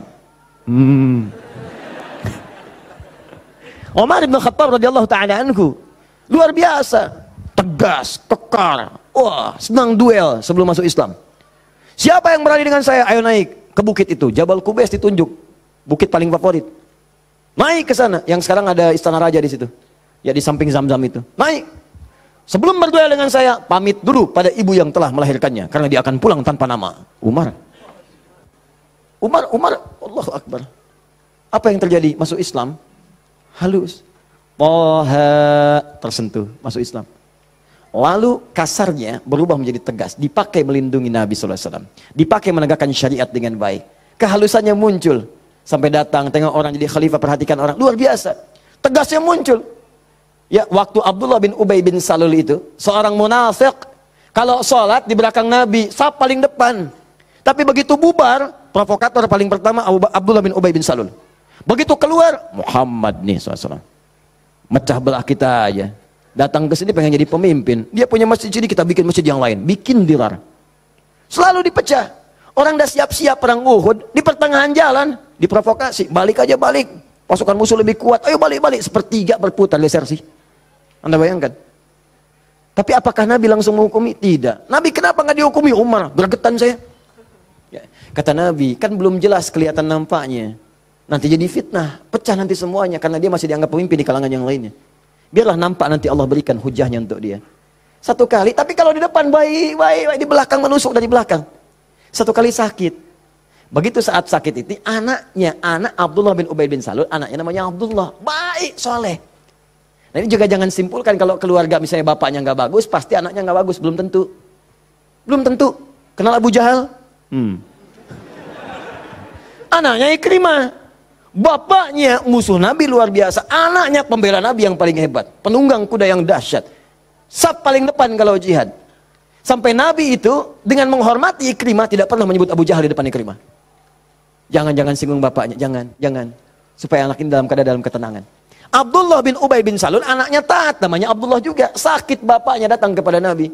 Ya Rasulullah, bapak sakit, kata Nabi, yang berikan ini, kasih air, berangkat pulang sana. Katakan dari Nabi. Datang senang pulang. Ya abadi, papa ini dari Nabi. Apa sih Muhammad? Lempar, habis. Sampai sekarat disampaikan, datanglah Nabi ke rumahnya. Tapi nanti saat turun surat Taubah itu untuk dilarang menyolatkan. Begitu datang ke tempatnya, apa yang dikatakan? Manjanya luar biasa. Ya Rasulullah, itu di depan Abu Bakar, ada Umar dan yang lain-lain. Ya Rasulullah, biarkan aku wafat dengan mengenakan jubah terluarmu. Apa kata Umar? Ya Rasulullah, izinkan aku memenggal kepalanya. Itu cuman jubah aja kok, pakai aja, pakai. Dia meninggal. Itu Abdullah bin Ubay bin Salul. Hidupnya begitu meresahkan, wafatnya begitu kolokan. Ya. Tapi habis. Nah, jadi yang pertama itu, coba, udahlah, banyak yang tobat. Umar jadi bagus. Tukang begal, Jundub bin Junadah. Wah, sekampung begal tobat. Jadi dai, sekampung jadi soleh semua. Saking dahsyatnya, kampung itu dikenal di kemudian hari. Namanya Ghifar. Sampai dikenal dengan Abu Dzar al-Ghifari. Sampai Al-Imam An-Nawawi mengutip hadisnya di Al-Arba'in itu nomor hadis 18. Ya, Jundub bin Junadah. An Mu'adz bin Jabal wa Jundub bin Junadah radhiyallahu taala anhuma qala Rasulullah sallallahu alaihi wasallam, ya, ittaqillaha haitsu ma kunta wa atbiz sayyi'atil hasanata tamhuha. Ainal hadis? Mana hadis? Mana Qur'annya? Apa yang antum kerjakan tiap hari? Ngitung lagi. Mana bekal antum tuh pulang? Minimal sehari satu hadis. Ambil, walaupun nggak hafal hadis kan nggak mesti hafal, baca hadisnya, lihat terjemahannya, amalkan isinya, buka konsepnya. 57 hadis kitab iman, tiap hari baca satu. Antum pebisnis, keluarkan hadis-hadis bisnis, tiap hari satu. Kalau Al-Quran hafalkan, satu hari satu ayat, tak apa-apa. Pulang punya hujah di hadapan Allah. Ini tiap hari ngitung-ngitung dunia, wafat tinggal semua. Apa yang mau antum ambil? Berharap surga lagi. Takutlah kepada Allah, mulai yang baik. Jundub bin Junadah taubat, dikenal dengan Abu Dzar al-Ghifari. Nah, puncaknya, mungkin ada orang pernah juga lebih daripada ini. Dia berzina, dia mabuk, dia macam-macam. Pokoknya mengoleksi dosa lah. Ya, orang ngoleksi mobil, ngoleksi musab, dia ngoleksi dosa. Jadi kalau nggak berdosa itu nggak enak. Kamu ngapain aja, si fulan sudah begini. Oh, masa besok saya lakukannya lebih daripada itu. Jadi ngoleksi dosa, tumpuk dia. Yang begini pun itu masih diberikan kesempatan Allah dengan oleh Allah diturunkan satu kalimat yang kalau dikerjakan, diamalkan isinya, diterima taubatnya. Turunlah Quran surah 39 ayat 53 tadi. Qul ya ibadiyalladzina asrafu ala anfusihim la taqnatu min rahmatillah. Muhammad katakan pada hamba-hambaku yang dosanya sudah israf. Israf itu melebihi dasar cukup. Lebih. Mubazir. Banyak. Datang ke pernikahan, ada prasmanan, orang sekali dia 10 kali. Israf. Balik. Israf. Ini ada israf dalam dosa. Itu pun kalau mau taubat kata Allah, la taqnatu min rahmatillah. Jangan puasa dari rahmat Allah. Innallaha yaghfirudz dzunuba, Allahu ya Rahman. Allah ya Rahim. Allah akan mengampuni semua jenis dosa sepanjang kau mau taubat. Di kadang-kadang Allahnya sudah pengen ngampunin, manusia yang nggak pengen. Fir'aun kan gitu, kurang apa lagi diutus 2 nabi langsung. Musa dengan Harun, idhaba ila fir'auna innahu tagha. Quran surah 20 ayat 43 sampai 44. Musa Harun pergilah ke Fir'aun, dia sudah mulai menyimpang. Faqula lahu qawlan layyina la'allahu yatadhakkaru yakhsha. Katakan kepadanya dengan lembut, mungkin dengan kelembutan itu dia sadar dan mau bertobat. Enggak mau. Musa, gua kan Tuhan yang gede, ana rabbukul a'la. Marah, nantang, mau bunuh dan sebagainya. Sudah, selesailah dia tenggelam di lautan. Ya, jadi mumi. Teman-teman, ini jadi gambarannya, buka dulu sekatnya. Kalau dibuka, ini yang terakhir, kalau dibuka begini, ternyata bukan cuma sekatnya, dalamnya kotor. Kotor. Kalau ini kan masih bersih, diminum juga bisa. Masa sih Ustadz? Betul, contoh, bismillah. Alhamdulillah. Ini ya, bersih. Tapi kalau kotor, siapa yang mau minum? Tidak ada. Maka kalau minuman bercampur kotor, di sini ada kotoran misalnya kan? Ya, maaf. Masuklah kotoran yang sudah bernajis, kotor. Apakah mungkin akan diminum? Tidak. Yang dilakukan pasti akan dibuang dulu, cuci dulu. Jadi kadang-kadang sekatnya sudah dibuka, tapi haramnya belum keluar. Memang taubat dari dosa-dosa, misalnya, mohon maaf, dosa untuk menipu. Awas, dosa pencurian. Taubat betul, cuman barang yang dicuri dikembaliin dulu. Dosa dari ngutangin orang, betul. Dosanya taubat, cuman utang bayar lunas dulu. Bukan bermusafah kemudian lunas dosanya, tidak. Lunas utangnya, tidak. Maka ada hal-hal tertentu yang ketika saat dilakukan, sekatnya mesti dibuka, yang kotornya mesti dikeluarkan. Taubat dari dosa musyrik, taubat bagus. Cuman keris yang dimusyrikan, pedang yang dimusyrikan, batu-batu yang dimusyrikan, buang dulu. Buang dulu. tato-tato, gambar-gambar, kan? Aku tuh kalau melihat Lionel Messi, rasanya main bola aku jadi bagus deh. Sampai dibikin tato misalnya. Musyrik. Hati-hati. Musyrik. Buang. Taubat, buang dulu. Begitu sudah dibuang, nanti Anda akan lihat, kerjakan amal soleh. Jadi jika yang salah itu hilang, yang soleh muncul. Kalau sudah yang soleh muncul, Anda nggak minta pun dikasih. Nggak percaya, silahkan buktikan. Bedakan rasanya, rasakan bedanya, dan pasti akan terasa bedanya. Akan lain. Demi Allah saya katakan akan lain. Paham di sini? Nah, jadi sebelum meminta, saya harap, coba Anda kerjakan dulu ini. Setelah itu silahkan minta, mohon. Usahakan kalau minta, pertama punya wudhu ya. Ini dianjurkan, disunnahkan dalam setiap keadaan. Jadi usahakan wudhu itu selalu ada. Kalau batal, nggak sempat ada air, tayamum. Ya, saya mendengarkan guru-guru saya, ulama-ulama, salafus saleh, orang-orang saleh, membiasakan berwudhu. Saya coba ikutin, ternyata manfaatnya luar biasa. Dan jadinya di kebiasaan, jadi kalau kita nggak berwudhu nggak enak. Ya, wudhu.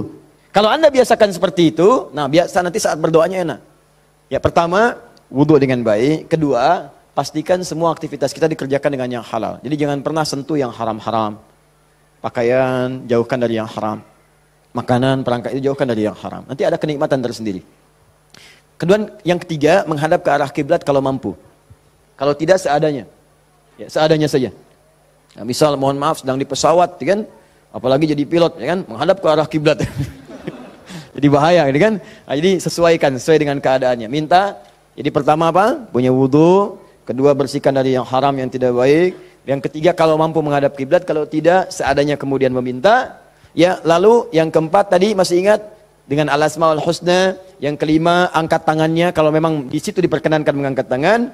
Nanti kalau sudah seperti itu, silahkan pilih doa-doanya. Ini doa yang sudah menikah, yang kemudian belum mendapat keturunan. Ini doanya. Quran surah ketiga, ayat 38 sampai 39. Tambah Quran surah 19, ayat 3 sampai 15. Kalau bisa dilakukan di mihrab. Jadi di rumah bikin mihrab. Nggak harus ada ruangan. Sehamparan sejadah, kalau memang ruangannya terbatas, sehamparan sejadah, tapi minta dengan benar.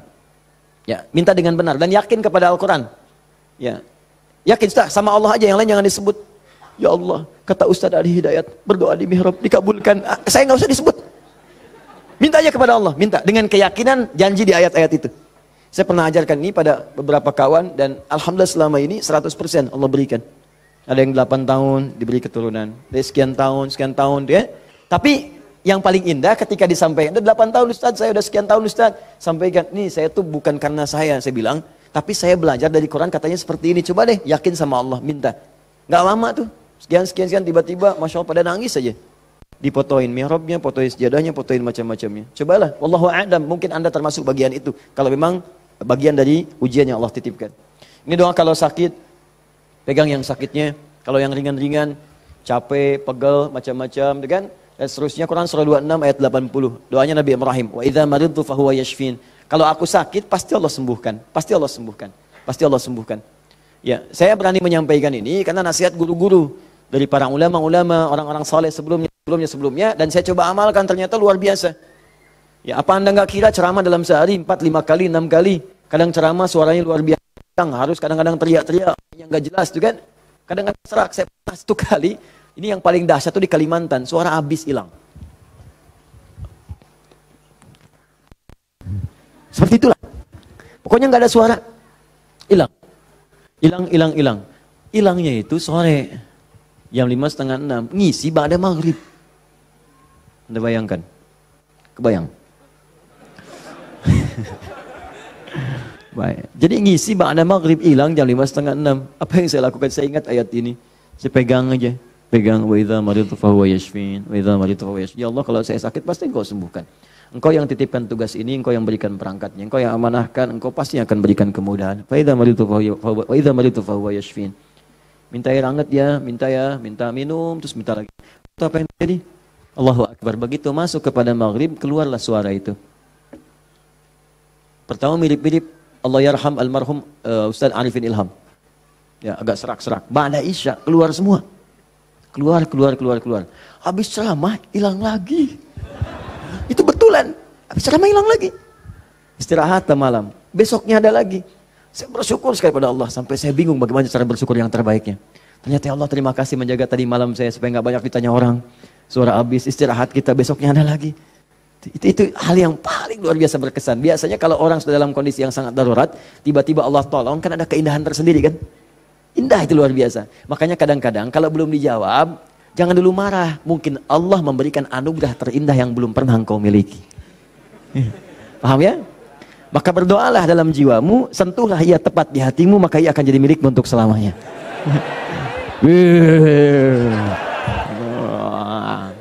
Catat. Nah, kalau penyakitnya parah, kata dokter nggak bisa, yang ini Quran surah 21 ayat 83 sampai 84. Ini sering saya sampaikan.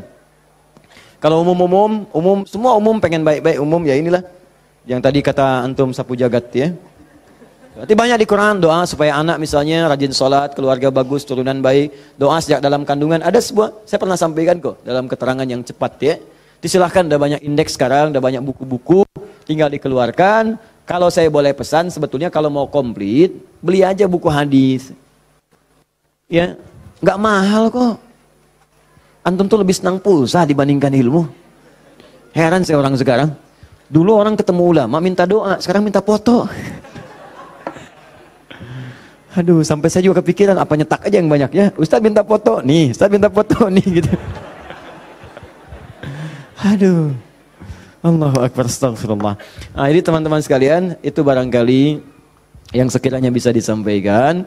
Jadi dengan itu saya ingin tunjukkan bahwa insya Allah selama kita hidup, Allah pasti akan mudahkan, kecuali yang kita persulit. Jadi kalau sudah diberikan kemudahan, jangan dipersulit. Paham ya? Baik, saya coba jawab dulu satu di antara ini. Nanti saya sudah punya channel khusus untuk menjawab-jawab pertanyaan. Sudah kami siapkan. Jadi mohon izin, saya ingin umumkan nih, karena ada tanya-tanya juga. Kita sekarang ingin mencoba memberikan yang terbaik untuk berdakwah untuk masyarakat. Jadi untuk channel kita ada 2 channel sekarang. Ya, pertama Akhyar TV. Akhyar sekarang sedang dalam masa perbaikan penyempurnaan untuk tampilan TV yang seutuhnya. Ya, jadi untuk sekarang belum tayang dulu. Jadi nanti kita perbaiki dulu karena kita pengen nih benar TV seutuhnya. Dia 24 jam nanti ada tayangan TV. Kita sudah siapkan konten-konten sekarang ini. Jadi nanti ada anak-anak penghafal Quran. Kalau orang bedah rumah yang macam-macam, ya ini bedah rumah para penghafal Quran misalnya. Nah, ada bagaimana cara yang si fulan bisa hafal padahal dia terbatas otaknya misalnya ya, kata medis. Ada yang ini kita siapkan. Ada talk show, ada yang keluar yang macam-macam. Jadi nanti begitu dia tampil lagi, kita launchingkan juga secara meluas. Nanti akan jadi TV yang nyata, betul, 24 jam nanti ada agenda yang tayang. Nah, untuk yang sifatnya terbatas, nanti ada Adi Hidayat Official yang di YouTube. Ya, Adi Hidayat Official itu nanti, itu biasa kalau kultum yang ringan-ringan atau menjawab pertanyaan. Ya, pertanyaan-pertanyaan nanti kita jawab satu-satu lewat situ. Jadi kadang-kadang, mohon maaf, ada beberapa pertanyaan tapi sulit disampaikan. Saya memahami itu, saya sangat memahami. Ya, dan mohon izin, saya berusaha semaksimal mungkin memberikan waktu yang terbaik. Saya pulang dakwah masih jam 11:30 malam, saya lihat ada surat masuk. Begitu ada surat, Masya Allah panjang. Saya bilang staf saya, minta telepon orang ini. Telepon, kita bicara. Sampaikan. Ada yang bisa dijawab via WA, kita jawab. Dan seterusnya. Tapi memang agak banyak, jadi tidak semuanya kita bisa kemudian jawab secara langsung. Nah, untuk tanya jawab ini, nanti ada 3. 1, kita jawab di lokasi kalau memungkinkan. 2, di official. Yang 3, setiap bulan kita akan sediakan insya Allah waktu 2 kali dalam sebulan. Ya, di Kamis pekan ketiga dan Kamis pekan keempat. Kalau tidak ada halangan, saya sediakan khusus dari mulai pagi jam 10 sampai dengan ke asar. Tapi tempatnya mungkin di Bekasi, akan disediakan ruang untuk silaturahim atau konsultasi. Jadi kalau Anda mau datang, ya datangnya di waktu itu. Jangan datang di waktu yang lain. Mungkin akan sulit kemudian untuk bertemu dengan saya. Jadi saya sediakan di waktu itu. Kadang ada yang datang, kemudian juga di waktu-waktu yang saya tidak ada. Itu yang kadang-kadang saya sedih. Di situ kadang saya merasa sedih. Ya, datang tapi tidak ada gitu sayanya. Jadi saya coba perbaiki yang sepanjang saya bisa lah, saya maksimalkan. Ya, jadi itu poinnya. Jelas ya? Kalau saya sudah jelas, mudah-mudahan bisa dipahami. Dan ini saya jawab dulu deh satu supaya bisa tuntas. Assalamualaikum warahmatullahi wabarakatuh, Ustaz. Assalamualaikum warahmatullahi wabarakatuh. Saya seorang supir dari sebuah bank konvensional. Mau nanya apakah gaji saya termasuk dalam riba? Nah, apabila saya zakatkan sudah bersihkah gaji saya? Ya, saya salat nafilah dikerjakan berapa rakaat dan waktu yang dikerjakan kapan? Manfaat dari salat tersebut apa? Maaf ya, 1 kertas ini saja cukup untuk saya jawab untuk hari ini. 5 pertanyaan dari sini saja. Yang lain nanti saya inikan di official. Baik ini, kalau Anda ragu dengan sesuatu, maka cari yang meyakinkan. Sudah, itu jelas hukumnya. Awas, hati, innal halala bayyinun, innal harama bayyinun, wa bainahuma umurun mushtabihatun. Ya, yang halal itu jelas, yang haram itu jelas. Di antara keduanya ada yang syubhat. Rumus syubhat itu tanya dulu kejelasannya. Kalau memang tetap gak jelas, maka tinggalkan, itu lebih bagus. Paham ya? Saya kerja ustaz di bank konvensional, bagaimana hukumnya? Kalau ada ribanya haram hukumnya. Kalau kemudian tidak mendapati yang lain dan darurat hidup ada di situ, maka sifat daruratnya muncul. Tapi darurat sifatnya sementara, bukan sementerus. Jadi sambil di situ antum mencari pekerjaan lain. Ya ada di bank syariah misalnya, ada yang lain misalnya, silahkan masuk ke situ. Yang ininya kemudian antum kurangi itu persatu sampai dapat yang baru itu, tinggalkanlah yang meragukan di situ. Paham ya? Ya itu hukumnya jelas sekali. Kemudian salat nafilah. Nafilah itu betul, salat nafilah hukumnya sunnah. Ya banyak jenisnya, kapan waktunya, bagaimana ragamnya. Contoh, ada yang siang sampai ke malam, namanya rawatib. Hadisnya At-Tirmidzi nomor hadis 586. Ya ada berapa bilangannya, yang pokok ada 12. Misal, apa bunyinya? Bunyinya kurang lebih, qala Rasulullah SAW. Ya perhatikan baik-baik teman-teman sekalian. Man shalla 12 raka'atan, siapa yang salat 12 rakaat fi yaumin wa lailatin, dari siang sampai malam. Arba'an qabla dzuhri, 4 rakaat sebelum zuhur. Raka'ataini ba'daha, 2 rakaat setelahnya. Raka'ataini ba'dal maghrib, 2 rakaat setelah maghrib. Raka'ataini ba'dal isya, 2 rakaat setelah isya. Raka'ataini qabla subhi, 2 rakaat sebelum subuh. Rumusnya 4 sebelum zuhur, 2 setelah zuhur 6, 2 setelah maghrib 8, 2 setelah isya 10, 2 sebelum subuh, jadi 12 rumusnya. 12. Kalau tak mampu 12-nya, misalnya zuhur boleh. Hadisnya dari Ibnu Umar, mengerjakan 10 rakaat karena tak mampu 12-nya, maka dihitung pahalanya sama karena keadaan yang sangat darurat itu. Tambah lagi misalnya ada sunnah, sunnahnya mutlak, bukan masuk rawatib, tapi dia masuk ada yang sebelum salat fardu. Misal salat sunnah misalnya qabliyah asar, sebelum asar, sifatnya bukan rawatib mutlak, tapi dikerjakan sebelum asar, jadi qabliyah. 4 rakaat di Abu Daud dari Ibnu Umar radhiyallahu taala anhuma. Apa bunyinya? Rahimallahu ra'an shalla qabla al-'asri arba'an. Allah merahmati seseorang yang salat sebelum asar 4 rakaat. Hadisnya sahih. Ada lagi sebelum maghrib. Cuman ini tidak terlampau ditekankan kecuali dalam kondisi yang memang dibutuhkan. Apa bunyinya? Bima makna qala Rasulullah sallallahu alaihi wasallam wa sadaqa rasuluhu kama qala. Perhatikan kalimatnya. Shallu rak'ataini qabla al-maghrib wa la tattakhidhuha sunnatan. Silakan salat 2 rakaat sebelum maghrib, tapi jangan dibiasakan. Wala tattakhidhuha sunnatan, kata para ulama hadis. Di antara maknanya sebetulnya tidak terlampau ditekankan salat ini. Cuman kalau sedang ada kebutuhannya, silakan lakukan. Apa contohnya? Misal, contohnya dalam keadaan sedang di Masjid Al-Haram, ya. Masjid Al-Haram itu fadilahnya banyak.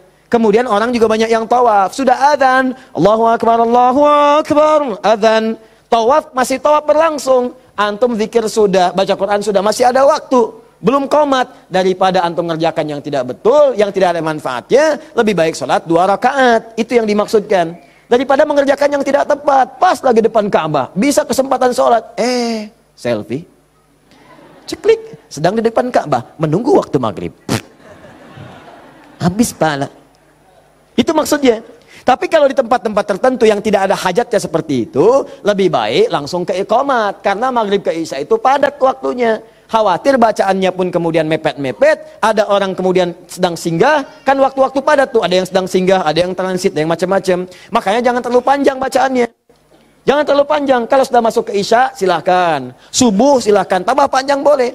Mu'adz bin Jabal ngimamin kemudian isya, bacanya Al-Baqarah. Ini kisah nyata. Di belakang makmum, Allahu Akbar, datang sholat pertama semangat penuh semua. Begitu nengok kosong. Kosong, mulai capek, lemah orang, diadukanlah. Oh Mu'adz nih, kata Mu'adz, munafik semua, munafik. Marah mereka disebut munafik. Kan Mu'adz benar, orang yang malas-malas sholat isya munafik. Tapi orang-orang juga benar, kami bukan munafik nih, ente yang kepanjangan. Diadukan pada Nabi. Ditanya, Nabi klarifikasi, panggil dua-duanya. Masya Allah, hadis yang paling indah. Ditanya, kenapa begini Mu'adz? Tanya dulu masyarakatnya, kenapa kalian begini? Kami nggak enak itu munafik sama Mu'adz. Kenapa Mu'adz? Ya memang benar Rasulullah, apakah bukankah engkau katakan orang malas salat isya itu munafik? Kami nggak terima, karena Mu'adz salatnya kepanjangan. Al-Baqarah, kami capek, kami lelah. Masya Allah. Apa kata Mu'adz? Mu'adz, kenapa kamu begitu? Kata Mu'adz, ya Rasulullah, saya kan ngikutin Anda. Rasul kan saya sholat di belakang Rasul, bacanya Al-Baqarah saya ikutin. Mu'adz, kamu benar, cuman kan saya imam, makmumnya kamu. Tapi kan kalau kamu, imamnya kamu, makmumnya mereka. Itu kalimat dikutip kemudian oleh sahabat Ali bin Abi Thalib. Ketika menjadi khalifah disoal oleh masyarakat di demo. Ali begini, kenapa kalian? Ali gimana sih? Zaman Abu Bakar nggak ada seperti ini. Zaman Umar nggak ada seperti ini. Zaman Utsman nggak ada seperti ini. Zaman kamu kenapa begini? Kata Ali, zaman Abu Bakar, Umar, Utsman, rakyatnya saya. Zaman saya, pemimpinnya saya, rakyatnya kamu. Paham ya? Ah, jadi teman-teman sekalian, kita kembalikan lagi kepada yang tadi. Jadi silahkan untuk salat sunnahnya tadi, ya qabliyah silahkan. Seperlunya sesuai dengan tempatnya. Tambah lagi misalnya dengan salat duha, ada syuruk. Syuruk ada, ya waktunya kalau sekarang mungkin 1 jam lah amannya, ya setelah salat subuh. Kalau diprediksi, sekarang sudah ada digital. Duha, syuruk itu awal duha, pertengahan duha, akhir duha. Duha dibagi 3. Ya pertengahan duha sekitar masuk pada jam 8, jam 9. Akhir duha sekitar jam 10, setengah 11. Ya rakaatnya berapa? Dari 2, 4 sampai 8. Boleh. Lebih dari itu silahkan. Kalau awal duha syuruk 2 rakaat saja, jangan terlampau soleh. Ya itu pun sudah melahirkan luar biasa pahalanya, semisal haji dan umrah. Pertengahan duha 4, boleh silahkan. Ya akhir duha boleh sampai 8. Di situ nanti ada fadilah-fadilahnya. Nanti kalau sampai ke situ kan kita akan masuk ke bahasan itu. Ya ragam salat sunnah, kita nanti akan jawab. Dan yang paling tinggi di malam hari salat tahajud. Salat tahajud. Silahkan kerjakan dan kami ada bahasan tersendiri tentang itu. Terakhir izin menyampaikan pengumuman. Insya Allah kami telah melakukan seleksi untuk yang beasiswa yang ke luar negeri. Bersiap-siap karena syekhnya yang dari Sudan terutama itu akan datang dalam waktu dekat dan sekaligus menjemput anak didik yang telah lulus untuk berangkat kuliah di Sudan. Insya Allah 25 orang. Ya, anak didik kami yang dikirim ke Turki kami berikan liburan. Insya Allah pulang mereka bertemu keluarganya tahun ini. Ya pulang nanti silahkan bisa bercengkrama dengan anak-anaknya selama 2 bulan. Setelah itu pulang lagi untuk belajar. Kemudian yang di Madinah juga sudah ada, di Kairo ada. Alhamdulillah berita baiknya yang di Kairo. Kemarin kami bertemu dengan 2 orang syekh di majlis kami. Dan tadi di Palembang tadi malam dari Mulhaq Dini atas keagamaannya dari Mesir juga minta biografi. Dan berita baiknya insya Allah juga akan diberikan kuota beasiswa ke Al-Azhar. Ya, nah secara singkat nanti insya Allah berita baiknya bulan depan kami akan membuka kembali program PKU, ya program kader ulama, pendidikan kader ulama. Saya bimbing selama setahun langsung saya yang bimbing, saya tempatkan di tempat saya tinggal, kami biayai, kami akomodasinya tanggung semua. Nanti tahun depannya kami sekolahkan sesuai dengan bakat dan jurusannya. Insya Allah bagi nanti yang ingin ikut berminat akan dibuka tesnya, silahkan nanti ada rentang usianya di situ, ya. Tentang usia yang kira-kira bisa melanjutkan studi. Saya berharap ini sumbangsi terbaik juga bagi bangsa supaya nanti ada ulama di kemudian hari, daerah-daerahnya ya bisa lebih baik lagi. Dan itu yang bisa kita lakukan karena banyak kontribusi ulama kita membangun negeri ini. Kita cintai negeri ini, kita kembangkan, kita baguskan, kita sayangi semuanya. Saya pengen ke depan ada orang-orang baik yang memimpin. Ya, Adi Hidayat itu selesai nanti, meninggal selesai. Mudah-mudahan saya wafatnya syahid. Mudah-mudahan ya. Dan kita bisa di majlis ilmu, mungkin sedang mengajar, meninggal. Saya pengen begitu ya. Masya Allah, mudah-mudahan insya Allah. Nanti ada yang menggantikan. Ya, kita sekarang coba-coba bangun pesantren, bangun majlis-majlis ilmu. Nanti dari situ mereka yang akan menggantikan. Mungkin anak bapak ibu juga. Ya, saya cuma bisa melakukan itu. Yang terakhir, bulan depan kita akan mulai karantina. Yang saya janjikan dulu, program 30 hari, 30 juz menghafal Quran. Insya Allah untuk akhwat rumahnya sudah kami siapkan. Sudah ada tempatnya, ditinggal di situ. Untuk ikhwan pun tempatnya sudah ada. Nanti akan ada pembukaan, silahkan didaftarkan di situ. Nanti ikut 30 hari. Coba 30 hari ini nggak bisa pulang, harus di situ. Ya, handphone disimpan. Ya, handphone disimpan. Tidak boleh komunikasi dengan handphone kecuali mungkin hari Jumat diberikan kalau ada komunikasi yang penting. Jadi nanti sudah kita akan siapkan, launchingkan. Saya bermohon pada Allah bebas siapa yang pengen ikut boleh silakan. Dan ini lintas batas, mau dokter, mau polisi, mau tentara, mau macam-macam. Saya pengen ada polisi hafal Quran, dokter hafal Quran, tentara hafal Quran, insinyur hafal Quran, ya. Dan semua kalau sudah dekat dengan Qurannya, insya Allah negeri ini datang keberkahan dari Allah Subhanahu Wa Taala. Sekira itu mudah-mudahan bermanfaat. Saya mohon izin dan saya mohon dipermudah aksesnya karena saya harus melanjutkan ta'lim dan waktunya sangat. Kita berdoa pada Allah Subhanahu Wa Taala. Semoga kita dikabulkan dan diterima oleh Allah Subhanahu wa taala. Allahumma taqabbal minna innaka antas samiul alim wa tub alaina innaka antat tawwabur rahim. Allahumma 'allimna ma yanfa'una ya Allah wa wafiqna bima an na'mala ma ta'allamna. Ya Allah, anugerahkan ilmu yang bermanfaat kepada kami. Terima ya Allah pelajaran kami. Berikan kami bimbingan untuk mengamalkan apa yang telah kami pelajari. Rabbana la tad'a lana fi maqamina hadza wa fi kulli maqamin dhanban illa ghafartah. Ya Allah, kami mohon jika ada seorang pendosa hadir di majlis ini, jangan biarkan dia meninggalkan majlis ini kecuali Engkau telah ampuni seluruh dosa-dosanya. Wala hamman illa farajtah, jika ada yang tengah gelisah berada di majlis ini, jangan biarkan ia meninggalkan ya Allah majlis ini kecuali Engkau telah tenangkan keadaan jiwanya. Allahumma wala maridan illa syafaitah, jika ada yang tengah diuji dengan penyakit seberat apapun, maka dengan keikhlasan amalannya angkat dan sembuhkan segala penyakitnya. Allahumma rabbana atina fid dunya hasanah fil akhirati hasanah wa qina adzaban nar bifadlika subhana rabbika rabbil izzati amma yasifun wa salamun alal mursalin subhanakallahumma bihamdika asyhadu an la ilaha illa anta astaghfiruka wa atubu ilaik wa akhiru da'wana alhamdulillahi rabbil alamin thumma assalamu alaikum warahmatullahi wabarakatuh.